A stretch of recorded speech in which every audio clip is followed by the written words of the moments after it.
I was a shitty Unreal Engine developer, and I don't mean beginner with potential shitty. I mean, I was genuinely bad at this. I built systems I couldn't explain, copied nodes I didn't understand, and spent months grinding through tutorials that taught me absolutely nothing I could actually use in a real project. And if you had to look at my blueprints back then, you probably would have just closed the tab and walked away. My background was in film, and by that point, I put in 7 years of production work, which sounds like a dream job, until you're 68 hours into a 75-hour work week and realize that you can't remember the last time you watched a movie just because you wanted to.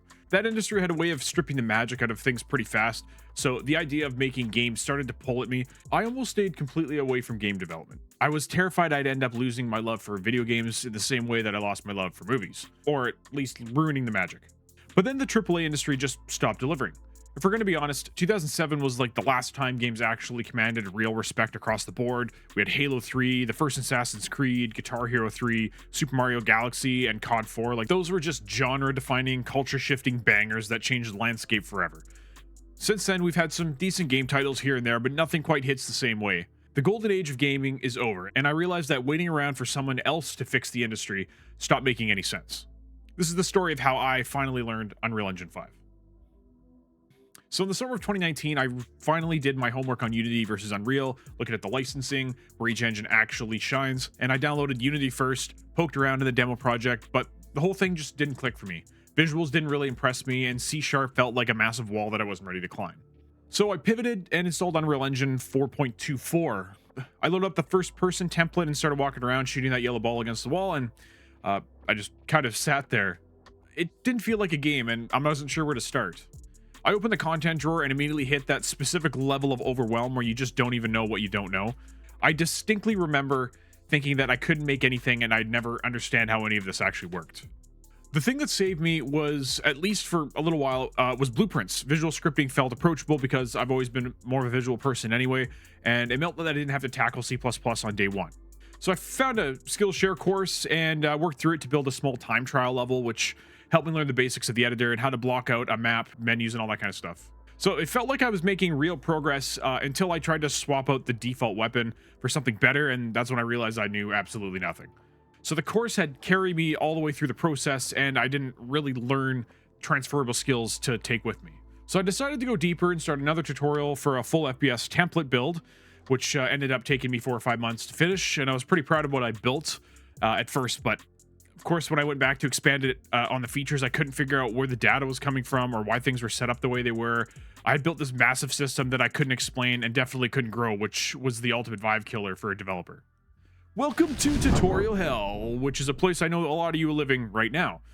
You grind through 50 videos and maybe pick up one useful trick, but you don't know why it works and when you should actually use it in a professional grade system. And on top of that, the internet is just a constant stream of conflicting garbage. People will tell you that tick is bad, but then tell you the next second to use a bind in a UI, which runs on tick, or that casting is bad and you might as well use interfaces instead. But none of that advice actually matters when you don't have the architectural context to make it make sense. And I've actually made videos debunking those two specific things, so I'll link those in the end screen. So the problem wasn't the tutorials themselves. I was building an entire house before even understanding what a brick was. And that's exactly what kept me failing. So here's how I finally escaped tutorial hell.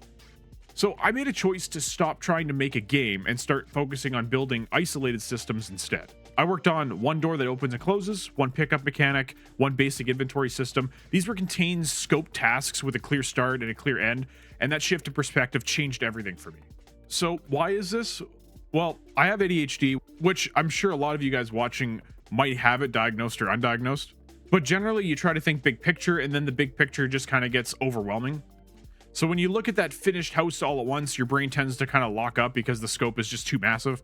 There's no obvious entry point, and that paralysis just kind of sits on your chest and keeps you from starting. But if you take that big project or house and break it into smaller chunks or bricks, then all of a sudden it becomes more manageable.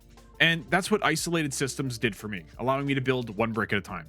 So another thing about ADHD is you have the ability to hyperfocus. So when hyperfocus kicks in, ADHD can feel like a genuine superpower that makes you more efficient than anyone else in the room. The problem is when you hit a wall, you hit the wall hard, and your hyperfocus gets diverted to either solving the bug or something else entirely, and then the system is left unfinished while the paralysis moves back in.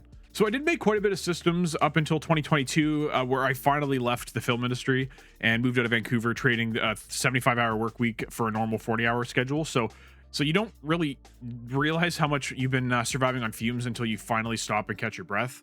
Suddenly I had actual time to build, so I recorded a full FPS tutorial series and scripted the whole thing out. I did have a desire to start a YouTube channel and start teaching people how to use it based on all the stuff that I've learned, but I didn't upload that. I didn't even edit it, to be honest. The reason I didn't was because of the failure of my first channel, Video Games Now. I started this channel back in 2018, which was kind of like a generalist, gaming news channel kind of thing. And that failure was still sitting in the back of my head from when I worked on it for 2 years only to get 120 subscribers. And the thought of that going through that grind again and made it really easy to just keep the files on my hard drive and never hit publish. But before I could try to refocus, a major life event threw everything into chaos. I got a divorce. And that's fucking awesome. Got the fuck out of there. Done with that BS. Life's good.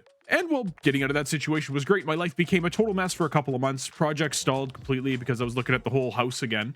And except this time the house was on fire a little bit, but so that changed when I met Azura, my current girlfriend, who is a legit gamer in the top 1% of ESO players. She has like 15,000 hours in the game and 25 platinum trophies when I met her. Like, so she's not someone who played Candy Crush one time and said, "Oh, I'm a gamer girl now." No, she played Candy Crush and all of those other games. Anyway, she arrived at my place while I had Unreal open, and instead of showing like polite disinterest, she actually like knew what the engine was, and she said she used it before and wanted to know exactly like what I was building. So like I'll never forget that moment. I'm like, "You actually like are interested in like what I'm doing?" And she's like, "Oh yeah." Like, but that was the turning point for this channel because she pushed me to actually launch it instead of just talking about it. She's the reason that the project went from a someday idea to a real date on a calendar. So it turns out that deadlines and accountability are the real cure for the creative paralysis. When someone you respect is holding you to a specific date, your hyperfocus locks onto the right task and the brick is finally in your hands. So you stop worrying about the house and you just build.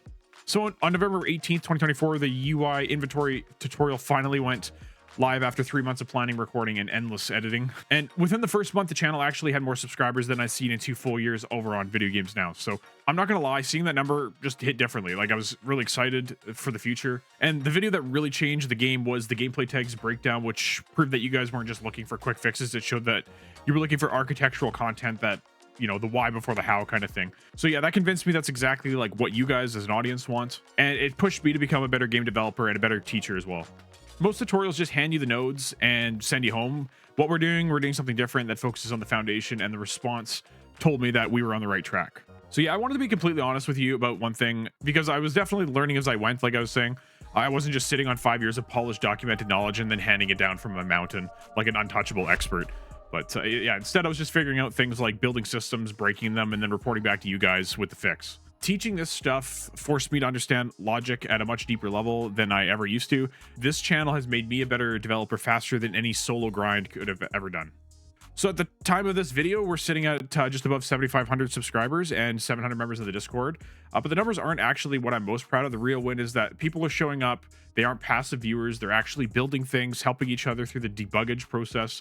And it's a community of developers who want to grow and completely change the energy of the realm. So if you're frustrated right now, or Unreal Engine feels like a wall you can't climb, please understand that this isn't a talent problem. It's just an architecture problem. And you're likely trying to build the whole house at once when you should just stop and focus.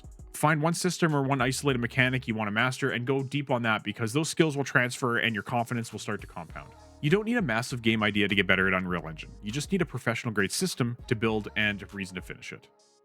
If you made it to the end of the video, you're exactly the kind of developer that this channel is built for. So subscribe and jump into the Discord and check out the linked videos wherever they are on the screen. Because that's where we get into the heavy architecture. We aren't just watching the tutorials here. We're building real systems with people who are figuring it out right alongside you. Of course, keep learning till you game over. Peace.